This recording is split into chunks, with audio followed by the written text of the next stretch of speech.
Welcome back to Celebrity Radio. It's Alex Belfield talking to some of the world's biggest stars and some of my favourite people, and a lady who has been in the press for the last 2 years, and we've seen her journey, and it's been a miraculous one of evolving and of family and of personal introspection, and she's here today. How are you, Kellie Maloney? I'm very well, thank you. It's so nice to see you. We've seen your story, and I think the nation has fallen in love with you, and that's interesting because I don't think you necessarily expected that, did you? No, I was quite shocked at the reception I got and the acceptance I got. Even today, just walking down the street here, a black guy came up to me and he just said, "Kellie, can I give you a cuddle?" He said, "I'm so proud to know you, and so we followed your story. You are one very brave person, and you've made it so easy for a lot of other people." And them sort of things are really inspirational and very warming to me, because I did fear the worst. It was very interesting. I mean, the last couple of years has seen 3 very high-profile transgender people fighting the cause. We had Stephanie Hurst on radio, we had Caitlyn Jenner in America, and you here. And I think you were the first that people sort of went, okay, explain it to me. And what you were great about, you understood that for many people, it is complicated and difficult to understand. And it does take some time to digest, doesn't it? Yeah, I mean, if you're honest, I still don't understand why it happened to me. You know, you don't choose this journey. You know, I had a fantastic lifestyle. Caitlyn Jenner had a fantastic lifestyle. Stephanie Hurst had, lost her job on the radio to start with. Gender chooses you, so you have no say in the matter. You either accept it and you come to terms with it and you go on this journey, or you fight it. You become miserable, you become depressed. And it seems the older you get, the more depressed you get, the more you are at tension with yourself and everyone around you. And I found I was destroying everything around me, including my career. So I had to walk away from it, and I had to accept it and just let nature take its course, shall we say. We're going to start at the beginning, and we're going to go back to your childhood in a moment. But Frank Maloney was an interesting character who I was lucky enough to interview a couple of times. You were formidable, quite angry, certainly abrupt, and nothing like Kellie is now. Do you think that character came out of some inner frustration? Was it anything to do with that? I think it was. I was always fighting to be accepted. I chose one of the hardest professions in the world, and I was lucky enough to make it to the top by signing Lennox Lewis, and I had a 12-year relationship there that was unbelievable. And I lived with a load of sharks, and I realised that if I didn't play the same game as the sharks, I didn't bite back, I would be eaten alive. So yeah, and I had this gender issue that I was always suppressing inside me, so I had more than a lot of the other promoters, shall we say, baggage to carry. And yeah, it made me angry, it made me volatile, and I suppose it made me very abrupt and made me say things that I probably shouldn't have said throughout my life. But, all that's in the past now, and now I'm so at ease and so relaxed with myself. I feel like I've been reborn again, and I'm a totally different person. There are 2 questions that come to me on the back of that. The first is, do you wish you'd have done this 30 years ago? But then again, if you'd have done it 30 years ago, you wouldn't have your 3 gorgeous daughters. There is that, and I wouldn't have had the career that I had. And 30 years ago, I may have been so ridiculed in the press, because at them times transgender people were laughing stocks. They were seen as freaks, they were seen as perverts, they were seen as misfits, and it was something I always feared, because I read every story of transgender people and I saw what it done to them, being a postman, a policeman, or being April Ashley, who at that time was the highest profile transgender person in the country, and they totally destroyed them. Did you always know one day you would become Kellie? No, I really tried to beat it. I battled and battled, but in the end, as I said, you have no choice in the journey. It takes you, and once, I remember as my counsellor telling me, once you lift the lid on the Pandora of docs, there's no putting the lid back. And I kept the lid on it for a very, very long time, and I started to experiment to see how comfortable I felt. And I felt so comfortable that I couldn't put the lid back on the box, and it just, Kellie grew. The 2 personalities in me were fighting each other, and Kellie's person, though Frank was very strong, obviously Kellie was a lot stronger in a different way, and a more determined person than Frank, and Kellie won the battle. Silly question, but when did the name Kellie be the name that you became? When did you decide that Kellie would become your name? I don't know. When I sort of went onto a transgender website that I was told by my counsellor, and the counsellor I used on the telephone, I used my name as Kellie because I didn't want him to know who I was. I didn't want no one to know who I was, and I think Kellie was just short like Frank. I was like trying to play with short names. I like short names, so and then I quite liked it, and I stuck with it because I know quite a few girls have chosen a name but have changed their name later on in their transitioning. But I've been very happy with Kellie. And Kellie Maloney sort of rhymes, doesn't it, like Frank Maloney? That's lovely. And then we look at you as a child. Were you always in the back of your head fighting who you were, or did this come on much later, post-puberty? Were you a happy child?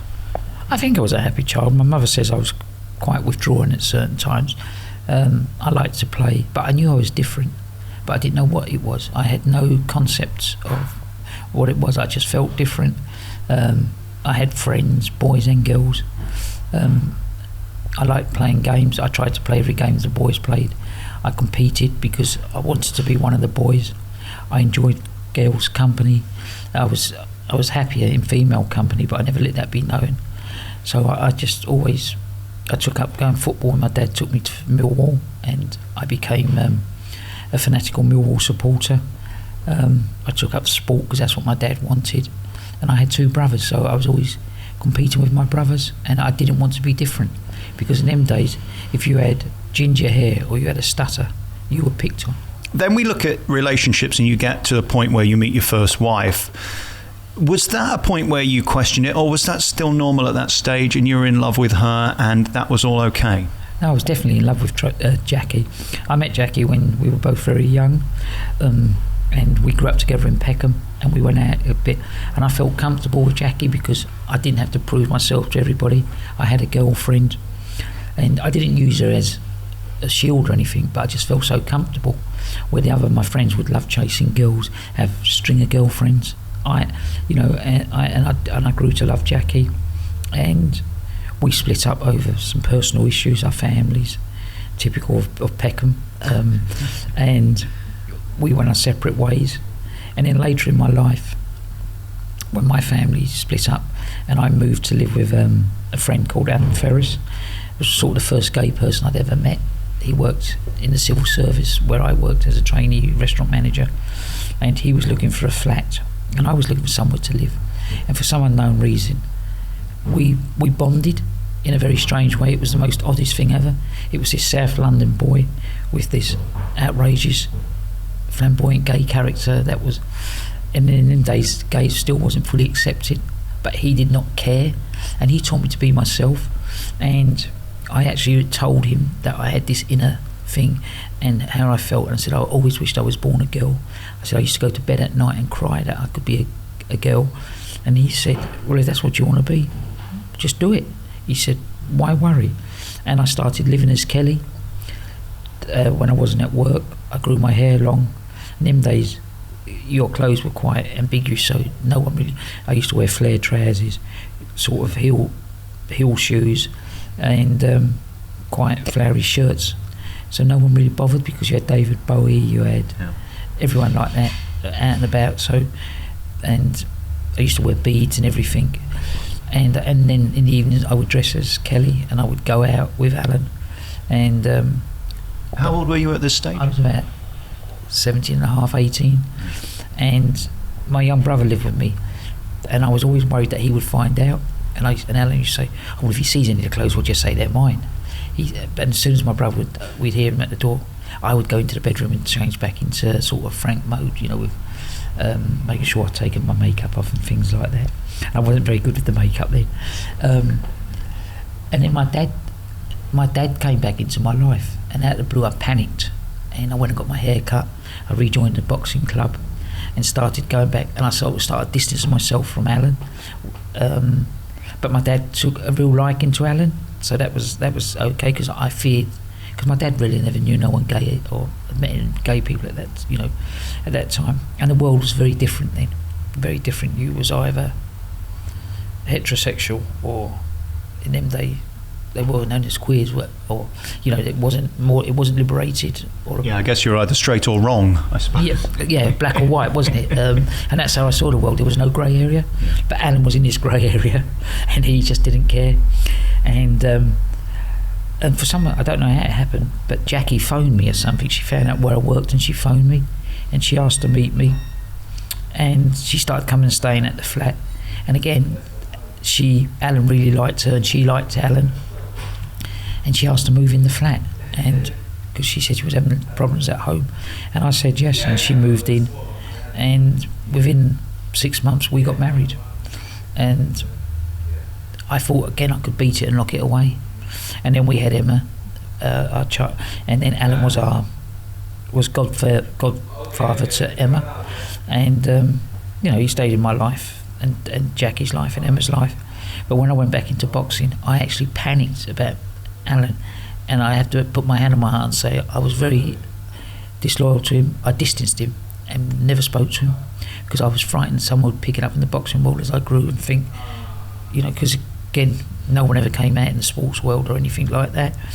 And one of the first things I'd done when my transition story broke was I searched to find Alan Ferris, and I found him, and we made our friendship up, and I told him what I'd done, and he said he knew that, and that he'd kept all the cuttings and everything about my journey, and I'm glad to say we've become very good friends again. Oh, that's wonderful. At 17, did you wonder whether you were straight, gay, bi? Was sexuality and sex an issue, or was that always very different for you? I don't really know. Alan would say to me, "Oh, do you fancy anyone if we went into a pub?" He said, "I know you don't fancy me," and I used to laugh and say, "But you don't fancy girls, Alan, so I'm safe." So it was quite. It was a very educational time, should I say? I think I was frightened, very much. I'm still frightened of my sexuality now. I have no idea of my sexuality. I've been single now for nearly 6 years.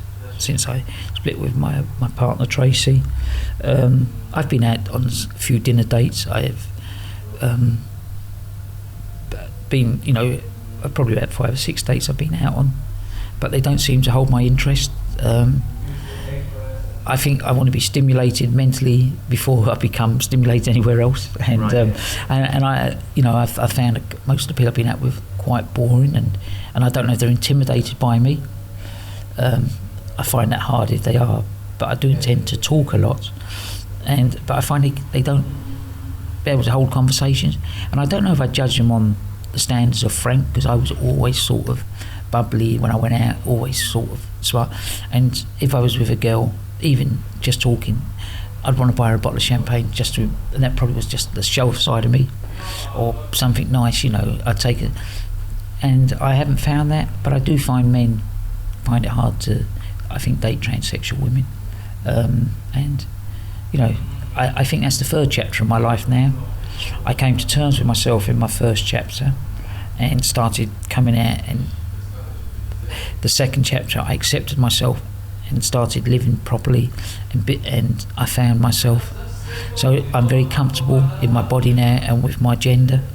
And my third chapter is, do I want a partner, be it a man, be it a woman, or do I just want to stay alone with my friends, family, and my 2 loyal dogs? Because I do have a very social life, a very good social life.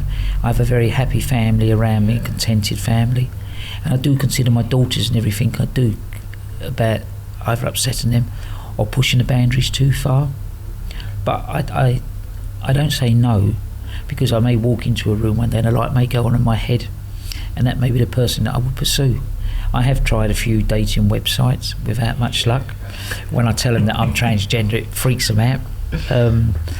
I get told how nice I am and they'd love to take me out, and I tell them I have a lot of baggage, and they go, "We've all got baggage. Oh, you've been married and divorced and you've got kids." I went, "Yes, all of that, but one more baggage." I remember telling one guy, and I said, the others I used to tell when we were chatting online, but this one person I didn't tell, I don't know why.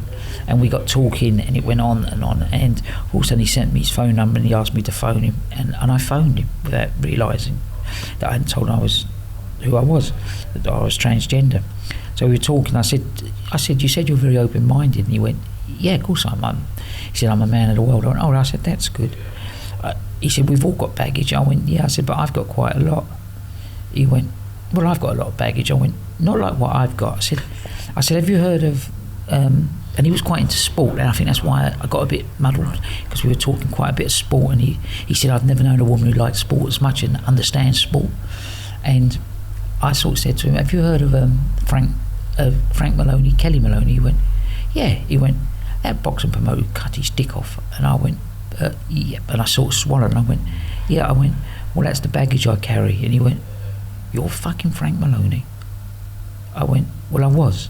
I said, I'm now Kellie Maloney. I said, and I'm completely medically modified female. I said, but I understand. He went, how can I go out with you? He said, what will people think? They'll think I'm gay and just want to go out with a man. And I went, oh, do you know what? I said, forget it. And I just put the phone down. And I think that really set me back quite a bit, because I'm quite confident, and I don't think I was, and I believe I'm quite strong. For some unknown reason, that really set me back, and I cancelled all my public engagements for about 3 or 4 weeks, until I finally sat with my counsellor and spoke to her, and then I got my confidence back again and thought, oh, do you know what? It's his loss. Let me get on with my life. How are you as we sit here right now? Are you happy? Are you confident again, or is it still coming back? No, it doesn't come back. I laugh at the issue now. I actually can tell the story now, where at first I never told my agents why I cancelled all my work. They just thought I was ill because I was very quiet and sort of become very introvert for a little while. No, now I laugh about it, and I can tell the story now. When you were in your days as Frank, managing all these incredibly masculine boxers, and then you're surrounded by all these manly of men, that must have sort of set you back again, because it's so confusing. I don't think it did, because I actually enjoyed boxing, and I sort of cut myself off totally from that side of life, the Kelly side, and I just purely lived and worked boxing 24/7. But then, because I was getting more and more successful, and I was always feared that I could slip up and the papers would find out, and I knew that would totally destroy everything. And I had my children, and I'd met Jackie, Tracy, and we'd got married. Well, we'd started living together in 94, just after the Bruno fight, and then we got married after the Henrietta Winder fight in Las Vegas. And I was very happy, and I actually thought I'd put the lid back on it and locked it away. And but again, certain things started affecting me in my life. I started drinking a lot more. I think that may be to compensate it. But when I went to work, I was purely focused on my work. I can honestly put my hand on my heart and say that. And I think I would have been as successful as Kelly, given the opportunity. But we might know, because I've gone back into boxing now in a smaller way, and I'm just starting out with a new young heavyweight who'll be fighting in March in Birmingham, having his first fight. So it's going to be an interesting journey. And I've got a young fighter called Tony Jones that's now had 5 fights and won all 5. So, but it's more of a personal challenge to me now, and something I have to prove to myself and prove to the world. I'm still amazed when I put the TV on and see someone like Caitlyn Jenner say that she thinks gay marriage is wrong. That doesn't help your cause, does it? Because you should all be fighting for equality for everyone. It's amazing that in 2016, some people just don't get it. Yeah, I mean, everyone knows that I used to speak out about gay marriages, same-sex families, and I made comments about that. I wouldn't campaign in Camden in 2004 because there was too many gays, and what did they do for society? You know, I sit back now and I think, how the hell did I say things like that? How did I ever think like that? You know, was that a defence mechanism? Was that just Frank being his arrogant self to get publicity? But I do know they were very wrong to make, because I hurt certain sections of society. And, you know, I'm now in a diverse section of society, and I've seen people on this journey that have been ridiculed, lost everything, and have committed suicide on the way, and not been able to make this journey. So it makes me go back and think about the things that I used to say. And, you know, that I hate myself for saying those things. But now I've taken off the blinkers. I see the world in technicolor. I don't just see black and white. You know, I see I see a grey area, I see a purple area, I see whatever colour's out there. I still have to admit, I do not quite understand the diversity or the trans umbrella, because it's massive. I mean, I learnt the other day there's about 26 different genders, and it was what is that then? What are the 26? I don't know. It was in the Spectator, right? And I was reading it, and it just went. I'm still a great believer. The world is made up of men and women, heterosexual, or gays, members of the LGBT community. I do believe there's intersex, obviously, because that's a medical condition. There's non-binary, which is someone who doesn't want to choose. I do find things like that, I won't say difficult, hard to understand, because I want to live as myself, be heterosexual or gay. I want to live as Kelly. I want to live as a female. It's interesting you say that, though, heterosexual, gay. Do you not see it as a spectrum that some people are a bit gay and some people are more gay and some people are a bit straight and more straight, and therefore they're a bi in the middle, and it's a whole spectrum? Do you agree with that? Except there's bi. I know I've met loads of people that are bi since, because I go to a lot of LGB functions and things like that. I accept the world is very diversified, and I suppose it's a choice of the individual. And what confuses you the most then, as you sit here, having gone through what you've gone through? What still is the things that you can't quite grasp? I can't grasp all the different genders. I can't remember what they are now. I wish I'd brought the paper with me. I think it was 26 or 29 different genders, and I'm thinking, but that's that is really, I don't know. It just seems so. How confused? If that's confusion for me, how must it be confusion for other people? And I live under the trans umbrella, which is which is very diversified. I think it's probably one of the biggest umbrellas there is. I think if people don't know what they are, society just bundled us all under the one umbrella. One thing that you did teach me and that I saw in the papers, I've got this chin thing under here I want to get operated on, and I have a very small penis as well that I'd like to have extended, and I'm considering all this. Having seen your surgery, I'm not going anywhere near it. I mean, that picture of you after your facial surgery is one of the most disturbing and upsetting and worrying pictures I've ever seen. I don't know how you begin to deal with that. I mean, when you see that picture now, it must be terrifying.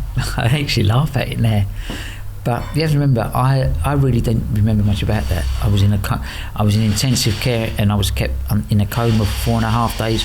My daughter suffered all of that, and my 2 dogs, because they came to Belgium with me for the operation. And when whatever went wrong, but at the moment it's quite hard to talk about it, because I think there's legal proceedings going on about it. But I had facial surgery before that in Spain, and it was absolutely fantastic. And I wish I'd gone back to the Spanish doctors, because they were fantastic. But it was just something that was said to me by this other doctor that clicked in my head. And it was just, and I think it was more vanity, and obviously wanting to be very accepted and very perfect in all ways, because I was always worried that if I walked down the street, someone would point out and go, "Oh, that's a man in a dress." So I and I didn't want that to happen, especially if I was out with my children. Does that ever happen now? No, but people do recognise me as Frank, but then I accept that because I'm quiet, and I don't mind that, because they're not rude. They'll just kind of go, "Oh, Frank," and they look and go, "Oh, sorry." I go, "Oh, no, it's all right," because I'm very comfortable with that. It's not, I'm not a militant, and I'm not an activist.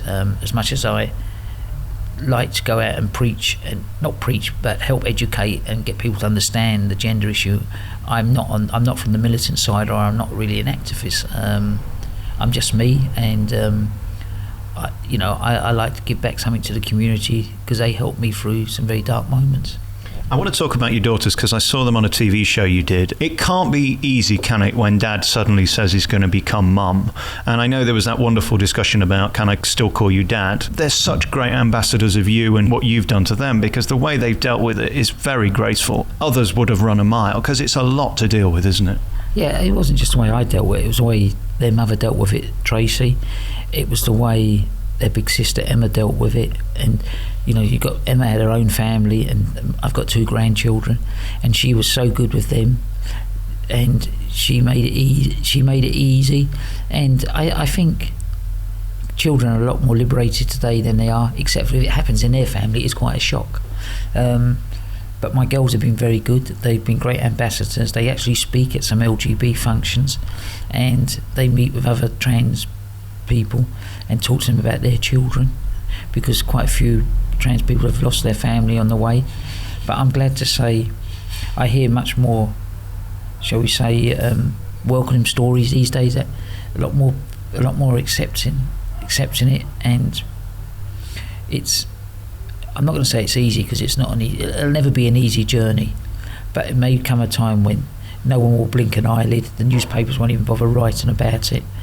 They'll have found something else to ridicule and write about. Was that ever a consideration for you, that this would be the thing you'd be defined for, and ultimately the thing that has given you the most coverage? I mean, I don't think anybody had more column inches in 2015 than Kellie Maloney, did she? No, unfortunately I still get them, but not as bad. No, because I don't see myself as a trans person. I see myself as a human being, and I tell this to everybody else. When I speak, I'll always end that. You can think of what you like as me. You can see me as what you want. As far as I'm concerned, I'm a member of the human race, and I'm a human being. And as far as I'm concerned, I'm a female. And as long as I'm happy with that and I'm content with that, what you think doesn't really bother me. And then we look at you physically now, and you've come through the worst of that surgery. Those pictures are long gone. Your face, you can't tell you've had any surgery. It's a miracle. Physically in yourself, are you well, and is everything good and as you want it to be? Yeah, I'm comfortable with myself. I go to the gym on a regular basis. I really enjoy working out. I've changed my training programs. I walk my dogs for 2.5 hours a day. I watch what I eat. I'm very conscious of my weight, probably more than I ever was. I don't eat as much junk food. I don't drink as much, and I enjoy life. So, yeah, I'm very comfortable now and very, very at ease with myself. I look in the mirror now and I smile at myself, where before I look in the mirror, I used to think, who can I have an argument with today? And do you think that's where a lot of the venom came from, especially when in the Frank days, that you were just fighting something within yourself that came out in that anger? I think so. The more I think about it, the more I get to understand it, and the more at ease I feel with myself now. I wake up now in the morning and I can lay there in bed and I sort of smile to myself, thinking, do you know what, I've been so lucky. I've lived 2 lives in one lifetime. Not many people can do that, and I found the real me. Do you think if you hadn't been able to be Kellie, as we sit here now, you would have had to be dramatic? As you mentioned earlier, many people do end up killing themselves. It is too much to deal with, to fight that every day. At your darkest moments, was that a consideration, that it was either you've got to go and be Kellie or that's it? Yeah, I mean, I attempted suicide about 3 times, maybe, 3 to 4 times. But I will say at least 2 of those were for attention and trying to get help. But the final one, which was Christmas, December 2012, was one that I was desperate to take my life.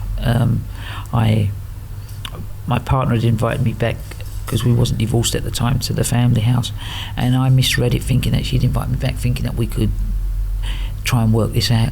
So I packed all Kellie's stuff away. I got my hair cut a little bit, and I packed some Frank stuff in a bag, and I turned up at the house with the 2 dogs, and she said, "What's that?" And I went, "Oh, I'm moving back in." She looked at me and she went, "No." She said, "I've invited you back for Christmas Day. You can stay the night in the spare bedroom." She said, "But you got to go tomorrow."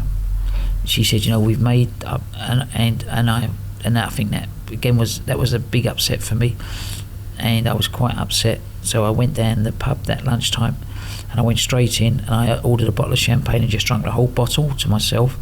And then I started on another bottle with some friends that had come in, and the drinks were going, and we went back to the house. Tracy came up and we got into a bit of an argument, because I'd realised I didn't have my credit card, and I said to her, "Can you pay for this and I'll give you the money?" And she went, "Well, I could if someone hadn't stopped my credit card." I'd forgot that I'd stopped her card as well. Oh, wow. So it didn't go down very well. It's a home goal, isn't it? Yeah, so I was like, okay. So, I mean, the landlord was quite good. He said, "I'll pay me or send the money up the next day," because he knew me. I used it quite a lot. And he was quite pleased to see me back in there, because you have to remember, I disappeared out of the public eye and everything, and no one, my friends hadn't seen me or anything. And when I went back to the house, I started taking pills. I went into Tracy's medical cupboard. I took every pill out I could find. I had my own heart pills in my bag and some pills for, I can't remember what they was, painkiller, and I kept taking them all, and I was getting very lightheaded. And I remember sitting on the bed thinking, shit, if I kill myself here, how can these children and Tracy live in this house? Because they've not done nothing to me. This is their home. And I remember my counsellor telling me about suicide when I found one of my boxers, one of my champion boxers, hanging from his radiator, and it all cut. And I went, oh shit. So I sort of put all the pills in my pocket, and I walked downstairs, and I said, in a sort of a drunken voice, sleepy voice, I said, how long's dinner going to be? And Tracy said, probably about 40 minutes. I went, well, I'm going to take the dogs for a quick walk. And as I walked out, I picked up another bottle of wine, and I opened it and put it in my... And I walked down the street taking the pills and drinking them, and I could feel myself going bit by bit, and I thought, you know what, I'm going to wander up to the common, and I'm just going to end it there. And and I had my dogs very loosely in my hand, and they must have saw a cat or a fox, and they ran. And instantly I tried to stop them, but I was like, they pulled me foot, and I fell on the floor and passed out. And next thing I woke up, there's all these people around me, and this girl went, that's Frank Maloney, the boxing promoter. He only lives around the corner. Someone said, well, I've just called an ambulance. And all of a sudden I saw the lights flashing and the ambulance, and I sat up, and the dogs were sitting there licking me, and I went, no, I'm all right, because I knew if I'd got in the ambulance and went to the hospital, I had a lot of explaining to do. And I went, no, I'm all right, I need to. And the ambulance driver said, no. I said, look, I'm fine, I don't want to get in an ambulance, you can't make me. Give me my dogs. And I grabbed it, and I just walked off. And I must have walked for 2.5 hours. Thankfully the bottle had smashed, and I had no more pills in my pocket. So I tried to walk it off. So eventually when I got home, as I walked through the door, Tracy was looking at me, and she went, have you seen this dinner? Look at it. And she just threw the dinner at me, and I went, I need to talk to you. So she came, and she said, what is it? And I told her what. And she looked at me, she went, you are one selfish bastard. You would do that on Christmas Day. Your children would have to live with that forever. Your grandchildren would have to live with that forever. What kind of person are you? Why don't you just accept where you're going, what we've agreed on? We got into a major row that day, and it was the worst Christmas Day we ever had. She ran out of the house, and the next thing I knew, she ran out with Libby. The next thing I knew, I woke up slumped over my car steering wheel with my 2 dogs sitting beside me at my daughter's house in Maidstone. So how I drove from Chislehurst to Maidstone in that state, I'll never know. And my oldest daughter must have got a phone call from Tracy, and she was told, and I sort of told her. She said, I'm taking you to the hospital, and I went, no. And she phoned up the emergency helpline, and they said, whatever you do, keep your father awake, keep giving them black coffee or strong tea, and just keep talking to them, walking around. And she stayed up all that night walking me in the morning. I had a couple of hours sleep, and I felt better. And I think it was the next day she questioned me. We went down the pub for a drink, and she questioned me, and she said, why are you doing this? Have you got an incurable illness? Are you dying? And I just said, no. I said, I don't know. I said, I don't know if I can tell you, I'm all right, but trust me, it was just... And then I thought, you know what, I've got to tell her, because I could see in her face. And I looked that way while she was looking that way, having a cigarette, and I went, I have to tell you, I'm a transsexual. I really believe I should have been born a woman, and that's the life I want to do. And she just looked at me, cuddled me, and she sort of said, well, if that's what you want, then we will have to work it out and see and take it from there. And she's an extraordinary woman, isn't she? I mean, all the way along, everything she did was in your best interest. Yeah, and she still is today. It's quite amazing, isn't it? We joke about it. It's a little bit like role reversal. I feel like I'm the child and she's the parent. But, you know, thankfully she's getting her own life back under normal. She's gone back to work full time. She's I go there and still stay a lot with her. We're still very close. And I am with my other 2 daughters. It's her birthday this Saturday. She's 40, and there's about 100 people going to the party. And we were talking about it last night, and she said, it's going to be the most diversified party I've ever had, she said. She said, we've got policemen coming, we've got barristers coming, we've got lawyers coming. She said, I've got my gay friends coming. She said, Alan's coming because Alan's her godfather. She said, we've got you coming. And she said, we've got some of your friends coming that I've met on your journey. She went, I just wonder I wonder what your normal friends are going to think. She went, I don't know if anyone's normal in my life anymore. So it was so we joke about things like that, in a nice way. And I can see why you love your dogs so much, because they technically saved your life, didn't they? Yeah. She said the dogs can't come. They can't come to the party. They should be on top table, really. They will be. They will be one day with me. But so my family's been very good, and we've dealt with it in a way that if they want to take the mick, have a joke about it, we do. Nothing is taboo about the subject in our family now, which I think has made everyone comfortable now. And my daughters are great because they'll come up with their friends to the house, and there may be a couple of trans girls there may be some that are only starting their journey who really not perfected certain things, and my daughters will just talk to them and not even blink an eyelid, which I think is fantastic, and it makes them get comfortable. And then my daughters will go, especially Sophie, my 21-year-old, who's a real party animal, she'll go, come on, let's all go out. And the girls will go, well, we can't come out with you. And she went, why not? You're coming out. And we'll just all go out. And they'll take us to clubs with them, and it's that acceptance that's made my life so easy, and it's helped all these other girls friends in my life. I'm so glad we're here to have this conversation today. It's an inspiring story, and it's been so lovely talking to you. Kellie Maloney is on Twitter. Also, Frankly Kellie, which is the perfectly named autobiography that you did just before Christmas, is out now in paperback. You can get that on Amazon as well. I want to thank you for your time, because there are many people you could talk to, and I really appreciate you sitting with me today. Thank you. Thank you very much.